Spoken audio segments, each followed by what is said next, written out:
குடும்பத்தினுடைய ஆசை, சமூகத்தினுடைய ஆசை, நிர்வாகத்தினுடைய ஆசை தான் நிறைவேற்றப்படும் என்றால் அல்லாஹுடைய தூதரை அல்லாஹ் கண்டிக்காமல் விட்டிருக்க வேண்டும். நபி அவர்கள் தேன் குடித்துட்டு வருகிறாங்க, ஆயிஷா நாய்க்கு அது விருப்பம் இல்லை.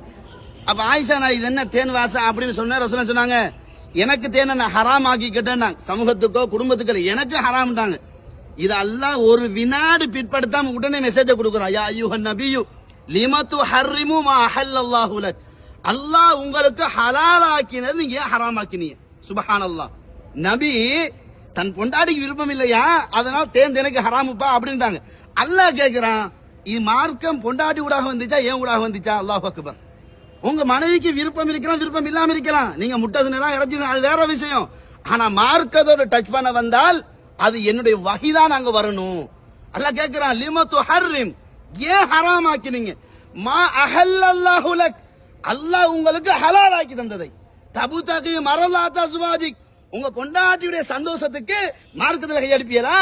அல்லாஹுடைய தூதர் எந்த ஒரு ஜனாசாவிலையாவது உட்கார்ந்து கொண்டு மண் ரப்புக்குனா ரப்பி எல்லாம் சொல்லு, ஒமா தீனுக்குனா தீன் இஸ்லாம்னு சொல்லு, ஒமன் நபியுக்குனா நபி ஸல்லல்லாஹு சொல்லு, கைஃப் அரஃப்தனா தாரிஃபுல் குர்ஆன் சொல்லு சொன்னாங்களா?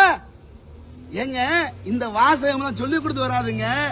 உலகத்துல பிராக்டிகலா வாழ்ந்தா மட்டும்தான் சொல்ல முடியும், இல்லாட்டி யாராலும் சொல்ல முடியாது. அதான் ரசூலுல்லாஹ் சொன்னார்களே, ஃபாத்திமாவை கூப்பிடு, ஃபாத்திமாவே தந்தை என்ற அடிப்படையில் உலகத்தில் அவனுக்கு வேண்டியது செஞ்சு தந்துடலாம், ஆனால் தந்தை என்ற உரிமையில் மறுமையில் என்னால உனக்கு எதுவும் செய்ய முடியாதுன்றாங்க.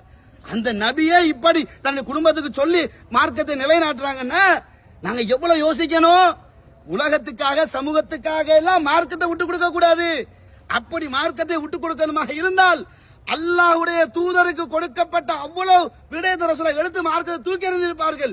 ஏன் ஹிஜ்ரத் போக வேண்டும், ஏன் பல்லுடைய அடி வாங்க வேண்டும், ஏன் சஹாபாக்களை இழந்து தன்னந்தனியாக நிற்க வேண்டும்? இந்த சத்திய மார்க்கம் தொலைந்து போக கூடாது என்பதற்காக ஒரு சஹாபி ஓடி வந்து இவர்களுடைய டார்ச்சர் தாங்க முடியவில்லை, கேட்டார்கள், நீ நலவாக இருந்து மார்க்கம் தொலையணுமா இல்லது நீ துண்டாடப்பட்டு மார்க்கம் ஜெயிக்கணுமா? அல்லாஹ்வின் தூதரே, எனது எல்லா போனாலும் பரவாயில்ல, இஸ்லாம் நிலைக்கணும்.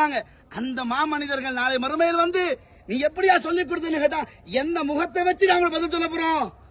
அதனால இங்க வந்துகிட்டு நீங்க செய்ய வேண்டிய ஒரே ஒரு வேலை, இந்த தாயுடைய உரிமைக்காக நீங்க துஆ செய்யுங்க.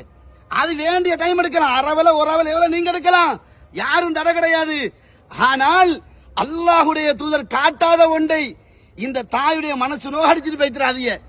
இந்த தாயினுடைய மகனார் மிகப்பெரிய கொடைவல்லல், நான் கண்ணால கண்டது கிடையாது, ஆனா கேள்விப்பட்டிருக்கிறேன். பல பள்ளிகளை கட்டிக் கொடுத்திருக்கிறார். நன்றாக புரிந்து கொள்ளுங்கள், யார் என்ன செய்தார்களோ அதற்கு கூலி அல்லாஹ் கொடுப்பான். ஆனால் நீங்களாக என்ன செய்ய வேண்டாம், அல்லாஹ்வுடைய மார்க்கத்தில் கையடிக்க வேண்டாம். எதுக்கு பொதுமக்களை உலமாக்களை நம்புறோம்? எதுக்கு நம்புறோம்? சத்தியத்தை படிச்சிருக்காங்க, மார்க்கத்தை படிச்சிருக்கிறாங்க, மார்க்கத்தை தைரியமா சொல்லுவாங்கன்னு உங்க மீது கொண்ட நம்பிக்கையை உடைக்கிறோமே. நாளை மறுமையில் என்ன சொல்வார்களாம்? யௌம துகல்லபு வுஜூஹுஹும் ஃபின்னார் யகூலுன யா லைதனா அத்தஅனா அல்லாஹ வ அத்தஅனா ரசூலா என்று அங்கே புலம்புறதுக்கு முன்னாடி மக்களே விழித்துக் கொள்ளுங்கள், அல்லாஹ்வுடைய தூதர் மார்க்கத்தை தெளிவாக சொல்லிவிட்டார்கள், ஜனாசாவின் அடிப்படை தெளிவாக சொல்லி தந்து விட்டார்கள்.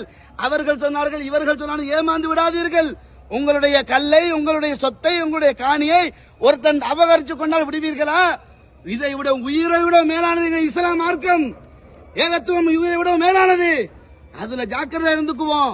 அதனால மார்க்கத்தில் இல்லாத செய்யாதீங்க, உள்ளதை முடிந்த வரைக்கும் செய்யுங்க. பத்தக்குள்ளாக மஸ்ததாத்தும், சக்திக்கு ஏற்பதான்.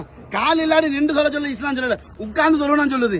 அப்ப அதனால எங்கட சக்திக்கு ஏற்ப மார்க்கத்தை செய்வோம். ஆனா பிதியத்துக்கு மட்டும் பின்னால போயிடாதீங்க. பிதியத்துக்கு பின்னால போனீங்க உங்க நல்ல அமல் நாசமாவி மறுமையில் மிகப்பெரிய ஒரு தோல்வி, மிகப்பெரிய ஒரு கைசேதம், கேவலம். அதை எடுத்துக்கொள்ளாதீங்க. அதனால இந்த ஜனாசாவுக்காக வேண்டி துஆ செய்யுங்கள். இந்த ஜனாசாவுக்கு செய்ய வேண்டிய ஒரு முக்கியமான விஷயம் தான் ஒவ்வொருத்தராக கேளுங்க. ரசூல் அப்படித்தான் சொன்னாங்க. இப்போது கேள்வி கணக்கு கேட்கப்பட போகிறார், அவரை நாவை உறுதிப்படுத்துமாறு அல்லாஹ்விடத்தில் கேளுங்கள் என்று சொன்னார்கள். கேட்கிறேன் ஆமீன் சொல்லுங்கள் என்று சொல்லவில்லை. ரசூலுல்லாஹ் கேட்டு சஹாபா ஆமீன் சொல்லவும் இல்லை. சவாலாக சொல்வேன், ஒரு பலவீனமான ஹதீஸ் உலகம் அழியும் வரைக்கும் நான் சவால் விடுவேன், கொண்டாந்து காட்டுங்கள் ஏலும் என்றால் முடியாது. இல்லை, ஏன் ஊர் வழக்கம் உலக வழக்கம். மார்க்கம் ஸ்டாண்டர்ட் ஆனது, லோக்கல் கொள்கை கிடையாது மார்க்கத்தில். அதை புரிஞ்சுக்கங்க. அத மாதிரி வாழுங்க. அல்லாஹு தஆலாவுடைய மார்க்கத்தை பாதுகாத்தா அல்லாஹ் ஜன்னத்துல் ஃபிர்தௌஸை தருவான். மார்க்கத்தை விச்சிங்க, வலா தஷ்தரு பி ஆயாதி ஸமனன் கலீலா, உலக சொந்த லாபத்துக்காக, சின்ன லாபத்துக்காக மார்க்கத்தை வித்து விடாதீர்கள். விற்க வேண்டாம் உலமாக்களே, அல்லாஹ்வை பயந்து கொள்ளுங்கள், மார்க்கத்தை நிலையாக நில்லுங்க. ரிஸ்க் அவன் கையில், பணக்காரன் கையில அல்ல ரிஸ்க கொடுக்கல, பாப்பா கையில அல்ல ரிஸ்க கொடுக்கல, அவன் பொறுப்படுத்திருக்கான். என் மௌத்து வரைக்கும் அவன் எனக்கு ரிஸ்க் தருவான். அந்த நிலையாக நிற்போம், அதுல தைரியமா வழிப்போம், மார்க்கத்துக்காக வேண்டி வாழ்க்கையை கொடுப்போம், மார்க்கத்துக்காக வேண்டி சத்தியத்துக்காக வேண்டி தோல் கொடுப்போம். அப்படி கொடுக்கக்கூடிய சமூகமாக அல்லாஹ் நம் அனைவரை ஒன்று சேர்ப்பானாக. இந்த தாய்க்காக வேண்டி ஒவ்வொருத்தரும் மனத்தை திறந்து துஆ செய்துவிட்டு செல்லுமாறு அன்பாக கேட்டுக்கொள்கிறேன். ஹாதா இல்மி வல் இல்மு இன்தல்லாஹ் வஸ்தக்ஃபிருஹு இன்னஹு லகஃபூருர் ரஹீம்.